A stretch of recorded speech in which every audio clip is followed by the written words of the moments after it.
오늘 하나님 말씀 같이 보겠습니다. 마태복음 9장 1절에서 8절 말씀입니다.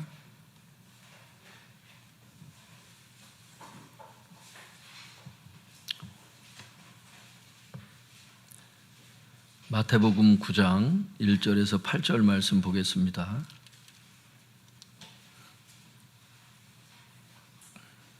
우리 같이 교독하겠습니다. 제가 먼저 한 절 읽고요. 그 다음에 우리 성도님들 한 절 읽고 이렇게 교독하도록 하겠습니다. 1절부터 8절입니다. 제가 먼저 1절을 읽도록 하겠습니다. 예수께서 배에 오르사 건너가 본 동네에 이르시니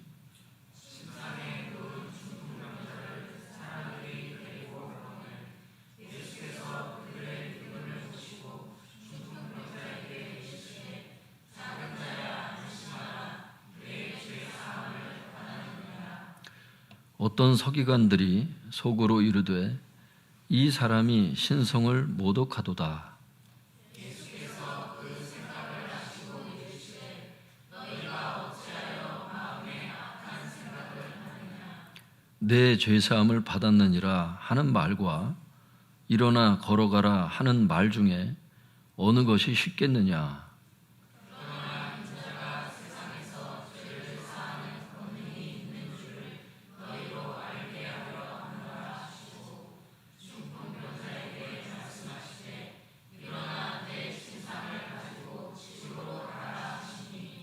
그가 일어나 집으로 돌아가거늘 무리가 보고 두려워하며 이런 권능을 사람에게 주신 하나님께 영광을 돌리니라. 제목을 한번 따라해 보겠습니다. 죄를 사하시는 예수님의 권세. 한번 다시 해보겠습니다. 죄를 사하시는 예수님의 권세.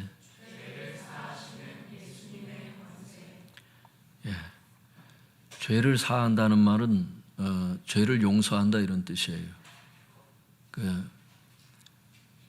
그 죄 용서에 대해서 이제 여러 번 들은 분들은 오늘 이 메시지가 제목을 딱 듣고 예수님께서 죄를 용서하시는 거 아니야? 그냥 이렇게 쉽게 얘기할 수 있는데 예전에는 그런 개념이 아니에요. 오늘 서기관도 얘기를 하잖아요. 참남하도다. 하나님 외에 누가 죄를 사할 수 있냐고. 하나님의 권위를 받은 예수님이 구세주로서 메시아로서 죄를 용서할 수 있었는데 그 구약을 이해하지 못했어요. 지금 시대의 사람들도 어떤 서기관처럼 죄를 사하시는 예수님에 대해서 모르죠. 그 죄 문제에 대해서 스스로 자괴감을 느끼면서 스스로 고통받고 있는 사람들이 이 땅에는 너무나도 많습니다. 여러분들은 예수님을 알지만 예수님을 알지 못하는 사람들이 의외로 굉장히 많아요. 혼자 양심을 묻어가면서 스스로 그냥 고통받으면서 잠을 못 자는 사람들이 많이 있다고요. 오늘 말씀을 듣고 복음을 전파할 수 있기를 바랍니다. 마태복음 9장 1절 같이 읽어보겠습니다. 시작. 예수께서 배에 오르사 건너가 본 동네에 이르시니. 우리가 1절을 읽었으면은 이제 이것을 해석을 해야 되잖아요. 그럼 1절을 읽었으면은 예수께서 배에 오르사, 예수님께서 왜 배에 오르셨는지 그걸 알아봐야 된단 말이에요. 왜 예수님이 배에 오르셨는지. 예수님의 삶을 보면은 목적 없는 삶이 아니에요. 그냥 배를 타고 싶으니까 배를 타고 이게 아니라니까. 그 8장 마지막 절 한번 같이 읽어볼까요? 시작. 온 시내가 예수를 만나려고 나가서 보고 그 지방에서 떠나시기를 간구하더라. 예수님 보고 떠나달라 그러는 거예요. 이런 기도를 하지 말라 그랬죠. 예수님 제발 좀 날 좀 떠나달라고. 그러니까 주님이 진짜 떠나세요. 그래서 예수님이 배에 오르신 겁니다. 그 배에 오르사 9장 1절에 예수께서 배에 오르사 어디로 가셨죠?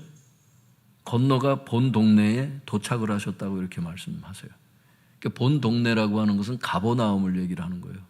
한번 따라해 볼까요? 가버나움.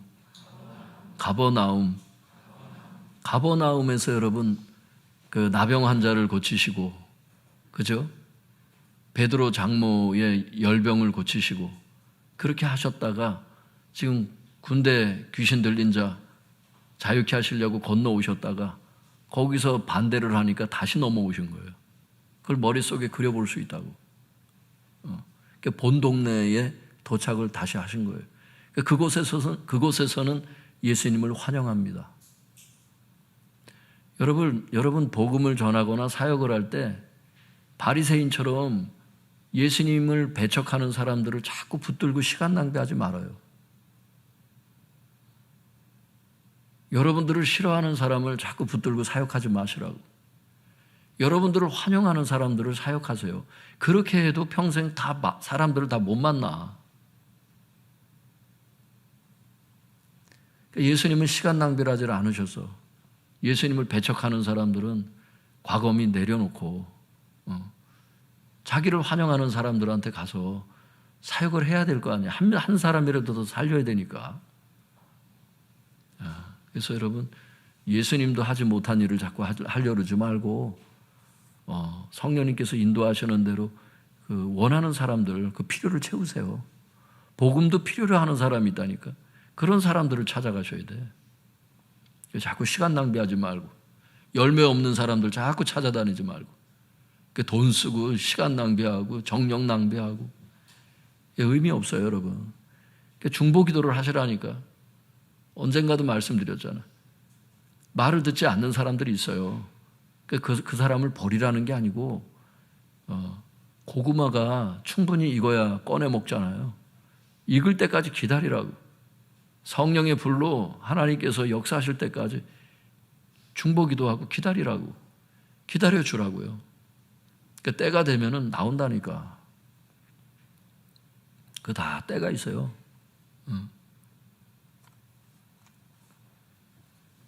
예수님을 본받아서 배척하는 사람들 사역하려고 노력하지 마시고 환영하는 사람들 사역할 수 있기를 바랍니다. 그래서 예수님께서 가버나움에 딱 도착하시니까 어떤 일이 있었어요? 2절을 같이 한번 읽어보겠습니다. 시작.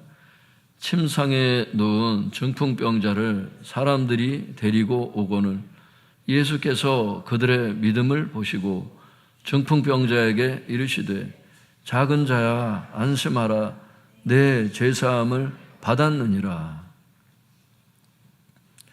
예수님께서 가버나움에 도착하시니까 중풍병자가 왔는데 좀 특이했어요. 이 사람이. 어떻게 특이했죠? 침상이라는 것은 침대라는 뜻이거든요.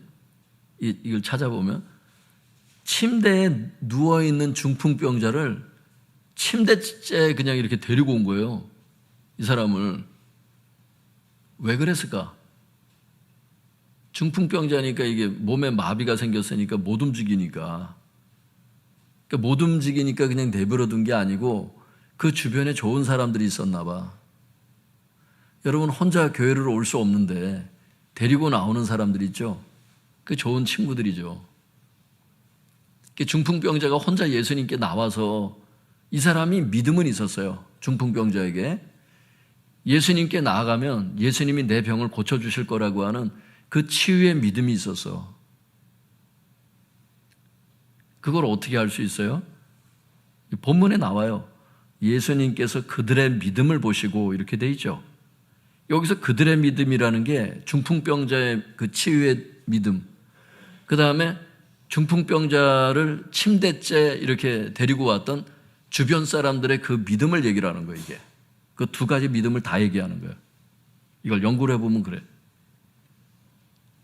그러니까 중풍병자가 예수님께 나아가고는 싶었어. 근데 나갈 수 없어. 몸이 마비가 됐기 때문에 혼자 교회를 나올 수가 없어. 근데 주변 사람들이 침대째 그냥 데리고 나온 거야. 결국 그 사람들 때문에 고침을 받는다고. 할렐루야. 나오고 싶은데 못 나오는 사람들이 있어요. 이 사람은 예수님을 배척하는 사람은 아니야. 가다라 지방의 사람들처럼. 원하는데 못 나오는 사람이 또 있는 거예요. 그러니까 배척을 하는 건 아닌데 또 그런 사람들은 도와줘야 된다. 믿습니까? 그래서 침대에 이렇게 누워있는 중풍병자를 사람들이 이렇게 데리고 오니까 예수님께서 그들의 믿음을 이렇게 보십니다. 우리는 믿음을 모르죠. 근데 예수님은 이따가도 보면 알지만 그 사람들의 생각도 그냥 아세요. 보니까 사람들의 믿음을 보니까 이렇게 아는 거예요. 그러니까 하나님의 인도하심에 있어서 실수가 없어. 하나님을 간절히 찾는 자들은 주님이 어떤 식으로든 다 인도를 하셔. 그러니까 주님께서 그들의 믿음을 보시고, 그러니까 치유의 믿음을 보시고 어떻게 하세요? 내가 너를 치유해 줄게 이렇게 말씀하시는 게 아니에요. 일어나 걸어가라 이렇게 말씀하시는 게 아니에요.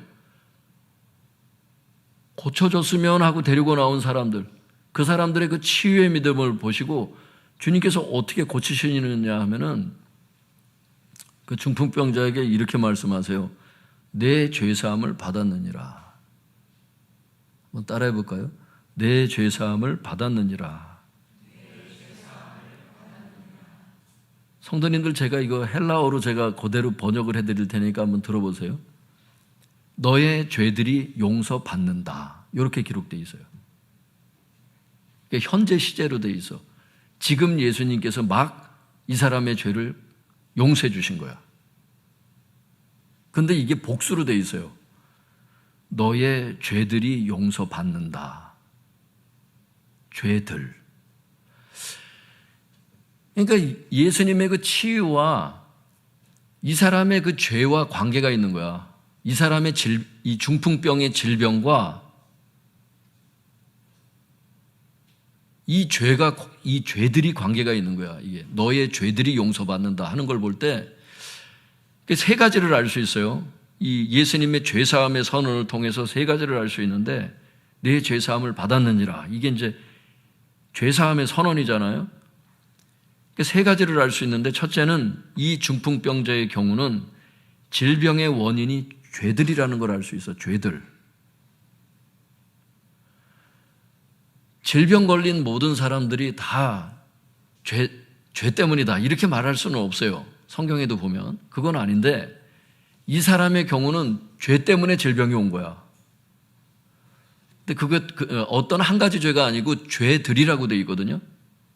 그러니까 죄들 때문에 온 거야. 어떤 하나님 앞에 죄지었던 어떤 죄들이 있었나 봐.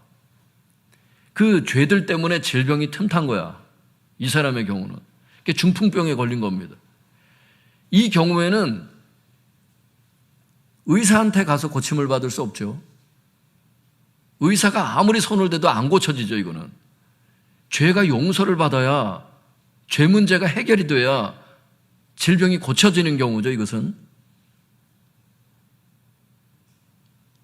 그러니까 어쨌든 내 죄사함을 받았느니라, 이런 예수님의 말씀을 볼 때 질병의 원인이 죄라는 걸 알 수 있고, 두 번째는 이 죄를 용서하는 권세가 예수님께 있다는 것을 보여주고 있다고. 그리고 세 번째는 이 죄사함을 통해서 질병의 원인을 없앰으로써 질병을 치유하겠다고 하는 예수님의 의도가 담겨 있어요.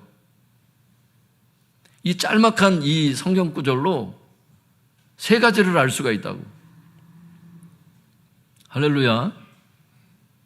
그러니까 정리를 해보세요, 여러분. 내 죄사함을 받았느니라, 이 짤막한 한마디 속에 세 가지를 알 수가 있어요. 첫 번째는 질병의 원인이 죄라는 것, 그 죄를 용서하는 권세가 예수님께 있다는 것, 이 죄사함을 통해서 질병의 원인인 죄를 없애줌으로써 질병을 고쳐주려고 하는 예수님의 의도가 이 속에 있다는 거예요. 우리 3절 4절 같이 읽어볼까요? 시작. 어떤 서기관들이 속으로 이르되 이 사람이 신성을 모독하도다. 예수께서 그 생각을 아시고 이르시되 너희가 어찌하여 마음에 악한 생각을 하느냐. 어떤 서기관들이 속으로 얘기를 해요. 속으로. 거기 3절에 보면 속으로 생각을 했습니다. 누구한테 얘기를 한 게 아니에요. 그냥 자기 속으로 예수님이 네 죄사함을 받았느니라, 이게 죄사함을 선포를 하니까 속으로 이렇게 생각을 한 거야. 이 사람이 신성을 모독하도다. 병행 구절에 보면 그 이유가 나와요. 하나님 한 분 외에 누가 죄를 사하겠느냐, 이렇게 이 생각을 한다고. 이 서기관들이 원래 성경 박사들인데, 구약에 보면은 예레미야 31장 34절에도 나오지만 메시아 사역 중에 하나가 죄용서의 사역이거든요. 권세라는 것은 하나님께 받은 권세를 얘기를 하는데, 하나님으로부터 권세를 받은 메시아가 죄를 사해주는 그 사역을 한다는 게 구약 성경에 계속 나와요. 그런데 이 서기관들이 그걸 몰라. 여러분, 결정적인 순간에 말씀을 잊어버리는 사람들이 되지 않길 바랍니다. 인생을 살다가 말씀이 떠올라야 되는 순간에 반드시 떠올라야 되거든. 하나님의 은혜로. 근데 이 사람들은 성경을 연구한다 그러면서, 근데 참 희한해요. 성경을 잘 아는 사람들이 메시아는 베들레헴에서 납니다 해놓고서 경배는 안 해. 사람들한테 메시아 시대가 도래할 거라고 막 설교를 하면서 정작 메시아가 나타나면 그 메시아를 영접을 안 해. 여러분, 이런 걸 조심하셔야 돼. 지식적으로 아는 이 지식이 자기의 영적인 상황을 보장해 주진 않더라고. 성령님의 인도를 진짜 잘 받아야 돼. 특별히 신약시대 사람들은. 많이 알고 있는 사람들이 예수님께 역적짓을 하는 거 아세요, 여러분? 중직들이, 여러분, 직분자들이 오히려 주님께 역적짓을 하는 사람이 많은 거 아세요? 여러분들 말고. 한국 교회 가운데 그런 사람이 진짜 많아요. 목사들 가운데 여러분, 주님께 역적짓을 하는 사람들이 얼마나 많은 줄 아세요? 예전에도 말씀드렸잖아요. NCCK 그 수장들이 다 목사들 아니에요. 그런데 거기서 뭐라 그래? 동성애가 맞다고 막 얘기를 하고, 성공회대 교수가 막 그런 기사를 막 쓰잖아요. 동성애 괜찮다고. 여러분, 그걸 아셔야 돼. 성경을 많이 아는 사람들이 예수님을 죽였다는 것을.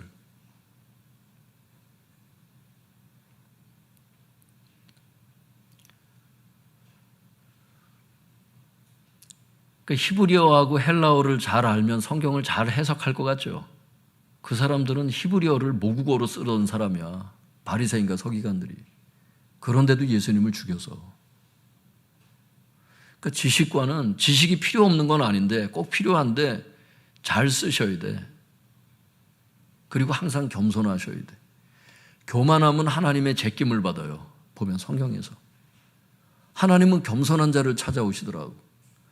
교만한 자를 대적하시더라고. 목사가 중점을 둬야 되는 게 뭐냐? 목회가 아닙니다. 겸손이에요. 겸손하면 주님이 목회도 인도를 하셔요. 교제도 인도하셔요. 근데 교만하면 끝나는 거예요. 사탄이 하나님의 최측근이에요. 측근이었어요. 성경에 보면. 찬양의 수장이었잖아. 이사야, 에스겔 이런 데 보면. 하나님하고 제일 가까웠던 그런 천사장이 여러분 역적짓을 하는 거예요. 제일 가까운 사람들, 찬양팀, 설교자, 막 이런 사람에게서 역적짓이 제일 많이 나올 수도 있어. 자칫 잘못하면. 제일 가까웠다고 생각하는데 예수님을 제일 몰라.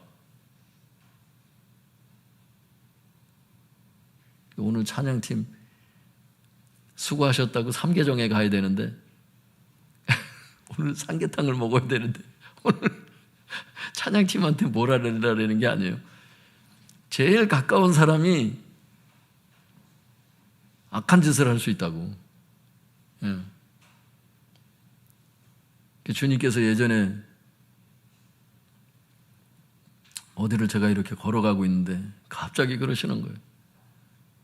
내가 배신을 많이 당했다 그러시는데, 그게 무슨 의미인지 제가 그냥 그 1초도 안 되는 그냥 이렇게 그 소리가 들리자마자 하여튼 주님의 어떤 그 감동이 임하자마자 그냥 듣겠는 거예요. 그게 무슨 의미였는지. 교회 개척한다고 그래가지고 주님께서 교회 개척자로 쓰시고 교회를 성장시켜 놨더니 많은 목사들이 주님을 배신한다는 거예요. 초심을 버리고. 그걸 저한테 얘기를 하시는 거예요. 그러니까 정신 차리란 얘기겠죠, 저한테. 예외는 없으니까. 다 그럴 수 있으니까. 여러분, 하나님께서 여러분에게 은혜를 주실 때 그 은혜의 파도를 잘 타세요. 믿습니까? 하나님께서 말씀하실 때 잘 들으세요. 시간이 계속 오는 게 아니더라고. 인생의 시간이 계속 오는 게 아니더라고.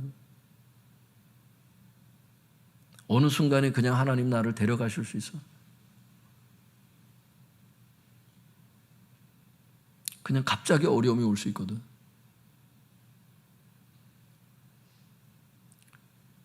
오늘 권 집사님께서 못 나오셨는데 어제 남편이 집에 화장실 갔다 나오면서 갑자기 심정지가 온 거야. 그러니까 지금 병원에 계셔서 못 오신 거예요.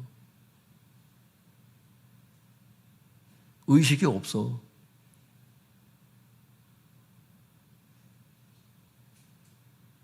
그냥 멀쩡하던 사람이 그냥 그럴 수 있는 게 그게 인생이구나. 다시 한번 느끼게 돼. 교육자들한테 다 기도하라고 말씀드리고 부탁드리고. 어제 아버지 3주기 추모 예배가 있어서 원주 내려갔다가 올라오면서 한 3시간 반 운전하면서 계속 방언으로 기도하면서 왔어요, 제가. 사모님한테도 좀 집사님 위해서 기도해 주라고 그러면서.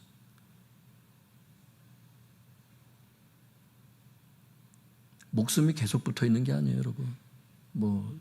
그분의 경우는 치유 위해서 기도해야 되겠지만 인생을 모르는 게 인생이라는 걸 말씀드리는 거예요.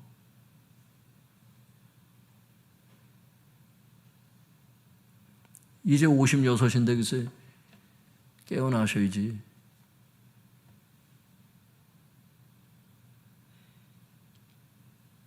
기회 주실 때 성경 보고, 기회 주실 때 말씀 듣고 순종의 삶을 사세요, 성도님들. 믿습니까? 믿습니까? 자꾸 이렇게 주님께서 싫어하는 행동들 하지 말고, 자꾸 눈밖에 나는 행동 하지 말고, 진짜로. 자기 양심이 자기를 알거든. 내가 이렇게 가면 안 된다는 것을, 내가 이렇게 예배 생활하면 안 된다는 것을 자기가 알거든. 성령님은 계속 문을 두드리시거든.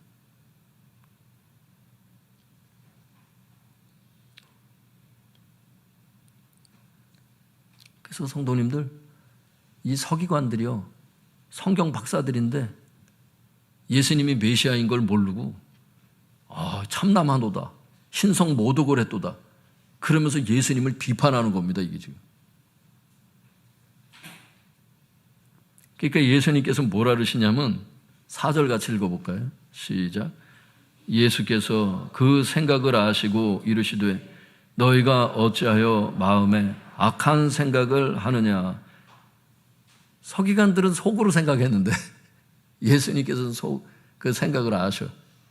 네가 무슨 생각을 하고 있는지, 네가 나를 향해서 원망의 생각을 하고 있는지, 비판의 생각을 하고 있는지, 감사의 생각을 하고 있는지 주님께서 다 아십니다. 그리고 주님께서 말씀하셨어요. 너희가 어찌하여 마음에 악한 생각을 하느냐. 악한 생각이 뭐예요? 하나님과 다른 생각을 하는 게 악한 생각이에요, 여러분. 주님께서 뭘 말씀하시고, 예배에 대해서 뭘 말씀하시고, 여러분에게 순종해야 될 뭘 말씀하시면 반대 생각을 하지 않길 바랍니다. 그게 악한 생각이기 때문에 그래요, 성도님들. 악한 생각을 하느냐. 그리고 이어서 주님께서 그 서기관들에게 이렇게 말씀을 하세요. 성도님들, 근데 중요한 거 있어요. 뭐냐면요, 다른 병행 구절에 보면은 그 사람들이 막 지붕을 뚫고서 침대를 막 내리고 그러거든요. 그 가옥 구조가 조금 우리하고 달라요. 그런 얘기가 여기 하나도 안 들어가 있어. 이 서기관과 예수님하고 이 대화 자체가 중요하기 때문에 대화 중심으로 기록해놨어. 이 마태복음은 그래. 근데 대화 중심을 설교자들도 연구를 할 때 대화 중심으로 연구를 하고 그 대화를 중심으로 해서 설교를 해야 돼. 그게 아니라 또 병행 구절에 있는 걸 갖다가 막 사실은 막 지붕을 뜯었다라면서 또 그걸 장황하게 얘기를 해서 막 이렇게 버리면 마태복음에서 얘기하고 싶어 하시는 그 핵심이 그걸 놓칠 수가 있기 때문에 그래.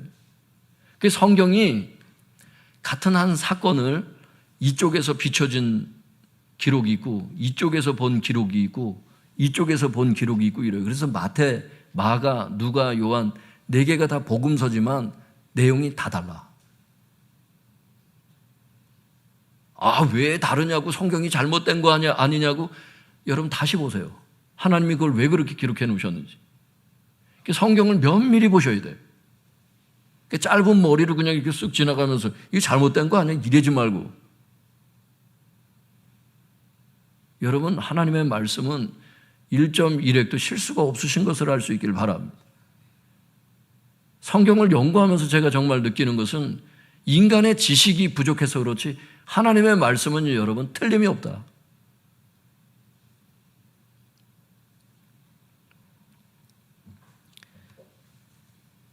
예수님께서 내 제사함을 받았느니라 그러니까 엉뚱한 생각을 하고 있으니까 악한 생각을 왜 했냐고 이제 주님께서 한 말씀 하시다가 그들에게 그렇게 말씀하세요. 5절에서 7절 같이 읽어볼까요?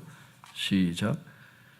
내 죄사함을 받았느니라 하는 말과 일어나 걸어가라 하는 말 중에 어느 것이 쉽겠느냐.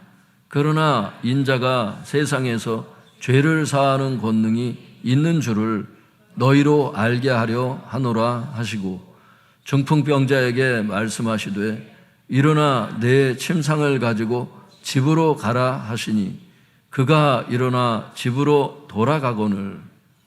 5절에 보면은 이렇게 말씀하세요. 주님께서 그 의심하는 사람들에게, 그 악한 생각하는 사람들에게 5절에 내 죄사함을 받았느니라 하는 말과 일어나 걸어가라 하는 말 중에 어느 게 쉽겠느냐?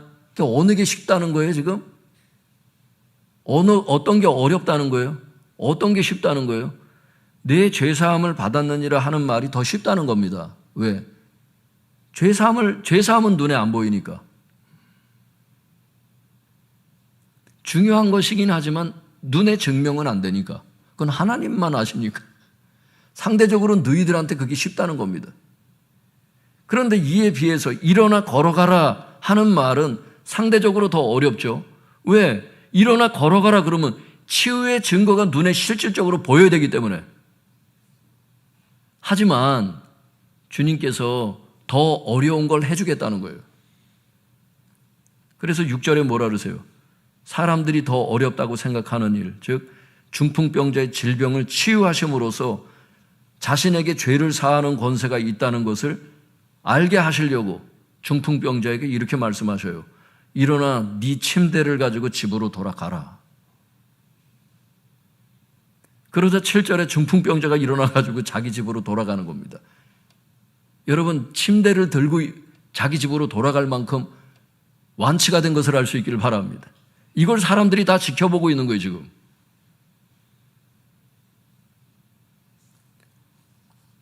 그리고 이 치유가 의미하는 바가 뭐예요?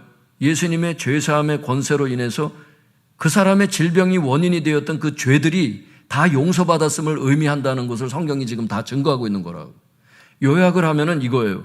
본문의 중풍병자의 경우는 죄가 질병의 원인이었는데 예수님이 이 죄를 용서해 주심으로써 질병의 원인을 없애 주심으로써 중풍병을 치유하셨어요.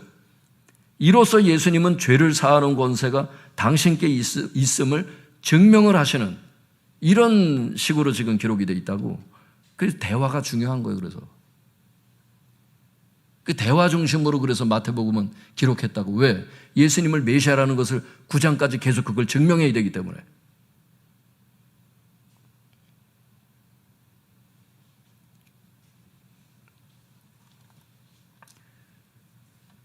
다 달라요, 성도님들.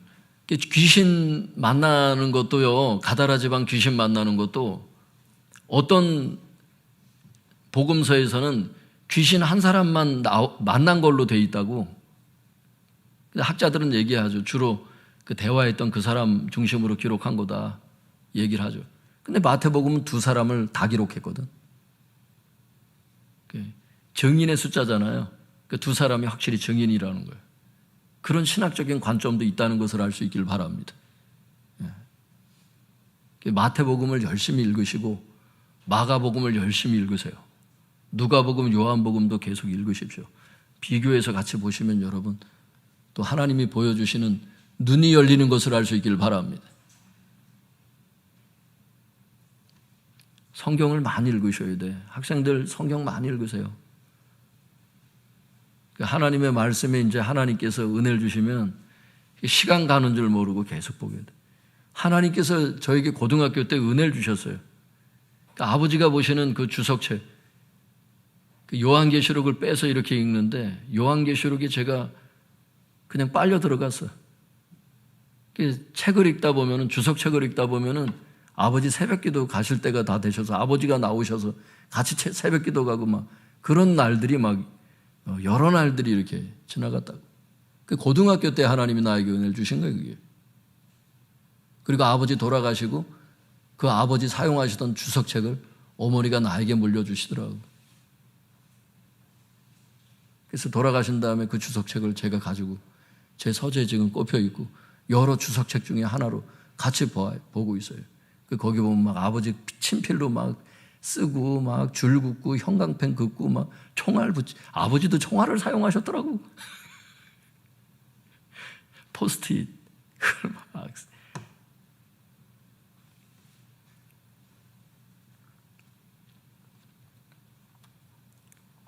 하나님의 은혜가 임하기를 바랍니다. 성경을 사모하는 마음을 주시기를 바랍니다. 하나님의 은혜입니다, 그게. 성경 보면 졸리는 사람들, 하나님께서 은혜 주시면 아마 송이꿀처럼 말씀이 달다는 게 무슨 뜻인지를 이제 아시게 될 거예요. 하나님의 은혜를 구할 수 있기를 바랍니다. 학생들도 공부하기 전에 성경부터 읽을 수 있기를 바랍니다. 항상 그 조그만 시편하고 신약 성경만 있는 책이 있었어요. 제가 그 책을 갖고 다니거나 아니면 두꺼운 성경책을 갖고 다녔어요. 그래서 공부하기 전에 성경부터 읽고 그 다음에 공부를 했어요. 제 고등학교 시절에. 할렐루야. 학생들 그렇게 할 수 있기를 바랍니다. 하나님께서 지혜를 주시기를 바랍니다. 공부가 우상이 되지 않기를 바랍니다. 세상에 사람들이 지어놓은 책보다 하나님의 책을 더 여러분 소중히 여기시고 사랑할 수 있기를 바랍니다. 그러면 하나님께서 여러분의 인생을 책임지신다니까. 부모님들 애들에게 교과서만 많이 읽으라고 그러시지 마시고 세상 살기 위해서는 교과서도 공부를 해야죠. 그런데 성경 배우고 설교 듣는 자리, 또 성경을 읽도록 자녀들을 인도를 하시기를 바랍니다. 복받는 아이들로 만들어야 되는 거예요. 8절, 마지막 8절 같이 한번 읽어볼까요? 시작. 무리가 보고 두려워하며 이런 권능을 사람에게 주신 하나님께 영광을 돌리니라. 그러니까 무리는 사람을 뜻하죠. 사람들이 주님께서 지금 하신 말씀과 그 병자가 침대를 가지고 집으로 돌아가는 그 광경을 다 봤어. 그러니까 무리가 보고 두려운 거야. 이 경건한 두려움이 임하는 거예요. 그래서 뭐라고 그 사람들이 고백하냐면 이래요. 이런 권능이 뭐예요? 죄사함의 권능을 얘기를 하는 거예요. 죄사함의 권세, 이렇게 돼 있다고. 죄사함의 권세를 사람이신 그 예수님께 주신 하나님께 영광을 사람들이 돌리는 겁니다. 이런 죄사함의 권능을 예수님께 주신 그 하나님께 영광을 돌리는 거예요. 할렐루야. 이 조금 전에 성경 많이 알고 있는 서기관들은 영광을 안 돌려. 그런데 백성들은 하나님께 영광을 돌려. 참 아이러니하죠. 성경을 잘 모르는 사람은 예수님을 알아보는데 성경을 잘 아는 사람은 예수님을 몰라보고. 그건 희한해요. 겸손해야 돼. 지식이 필요한데 서기관과 바리새인들의 특징이 교만했잖아. 여러분, 이 지식은 사람을 교만케 합니다. 성경을 많이 읽고 영적인 지식이 있는 건 좋은데 교만하면 헛방이에요, 다. 한번 따라해 볼까요? 교만하면 헛방이다. 직장에서도 여러분 교만하면요 승진이 안 돼요. 좀 기다리라는 거예요, 하나님께서. 서운해할 필요가 없어. 때가 있어, 때가. 여러분, 그거 아세요? 직장에서요, 그 상관들은요, 거기까지 올라가기 위해서 밑에서부터 밟아 올라갔다는 걸 기억하셔야 돼요. 예전에도 제가 어떤 분에게도 말씀드리고 그랬는데, 그런 분들은요, 여러분 책상에 바인더만 꼽혀 있는 그 행태만 딱 봐도 이 사람이 지금 다른 직장 이직하려고 하는 사람인지, 오래 직장에 붙어 있을 사람인지, 땀만 먹는 사람인지 그걸 다 알아요. 아세요, 여러분? 다 눈에 보여, 그게.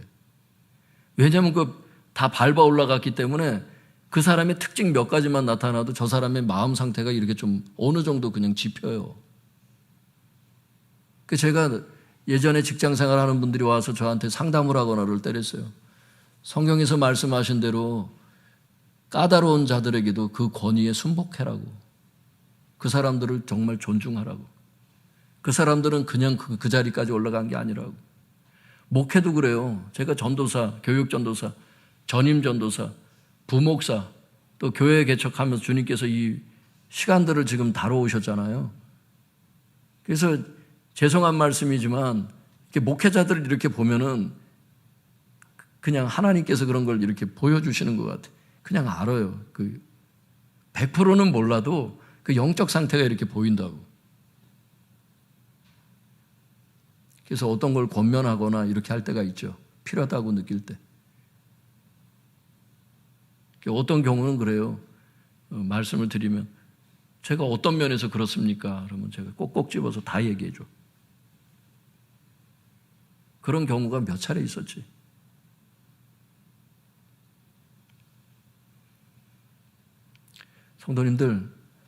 성도님들이 자기 자신을 볼 때는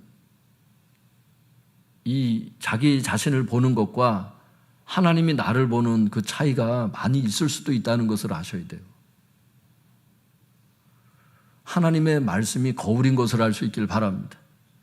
그래서 거울을 보세요. 거룩한 거울이라는 뜻이잖아, 성경이라는 게. 거룩한 거울을 자꾸 보셔야 돼. 내 모습을 자꾸 매만져야 돼. 신부단장을 하셔야 됩니다. 믿습니까? 또 여러분들처럼 이렇게 영상예배 또 현장예배 나오셔서 말씀을 자꾸 들음으로써 말씀을 통해서 내 모습에 오물이 묻었는지 쓸데없는 것은 없는지 자꾸 점검을 하셔야 됩니다. 근데 어떤 사람들은 마음이 교만하거든요. 말씀을 들어서 뭐 하냐고. 나 혼자 생각하면 되지. 서기관들처럼 속으로 엉뚱한 생각이나 하면서 말씀을 들으러 나오지를 않는다고. 그러다가 멸망하는 거예요, 여러분. 하나님의 말씀을 자꾸 들어야 됩니다. 정신을 차려야 돼요. 여러분들처럼 이렇게 계속 나와서 하나님의 말씀을 성실하게 들을 수 있길 바랍니다. 일단 말씀을 들어야 돼. 믿음은 들음에서 난다 그래서. 듣질 않는데 어떻게 믿음이 성장하겠냐고.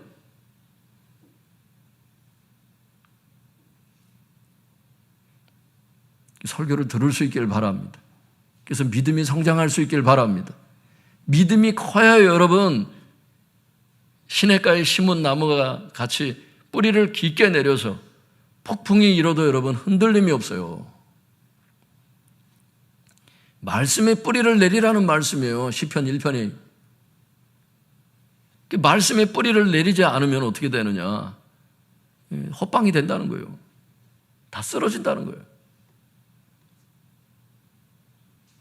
여러분 인생의 폭풍은 있고 지난 금요일 날도 주님께서 말씀을 주셨잖아요. 연단하시는 하나님에 대해서 뜻하지 않게 시련이 막 올 수 있다는 거예요. 그걸 지난 금요일 날 주셨다고.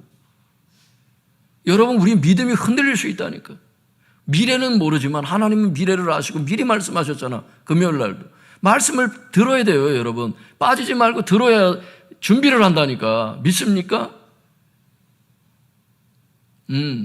시련하시는 하나님. 시련을 허락하신다잖아, 하나님께서. 순수한 믿음을 만들어지게 해서 예수님 오실 때 칭찬과 영광을 받게 하기 위해서 막 풀무불에 우리를 막 연단하신다는 거 아니에요. 여러분 준비할 수 있기를 바랍니다. 준비하셔야 돼요. 이 땅이 천국만 있는 게 아니에요.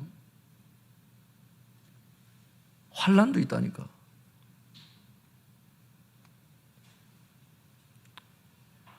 그래서 성도님들, 사람들이 그 예수님께서 말씀하신 대로 진짜 그 병자를 치유하는 걸 보고 죄를 사하는 권세를 예수님께 주신 하나님을 찬양하고 경배를 하는 겁니다.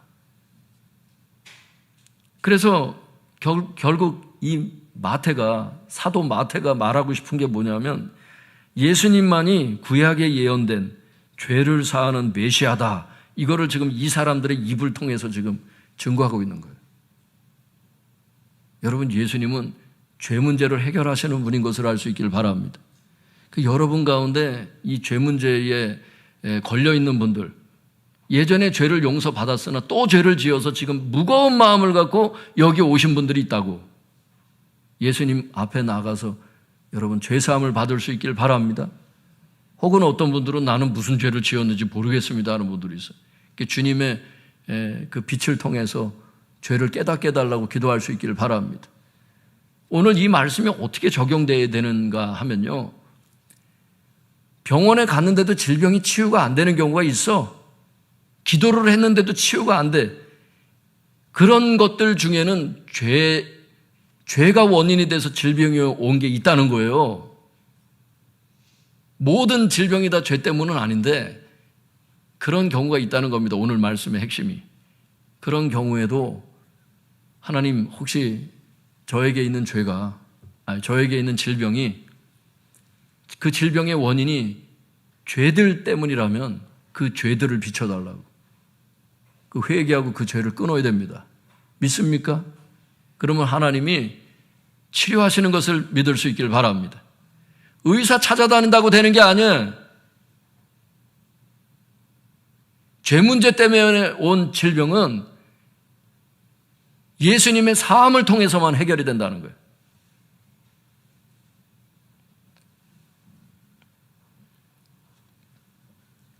주님께서 중풍병자처럼 치료해 주실 줄로 믿습니다. 네, 기도하겠습니다.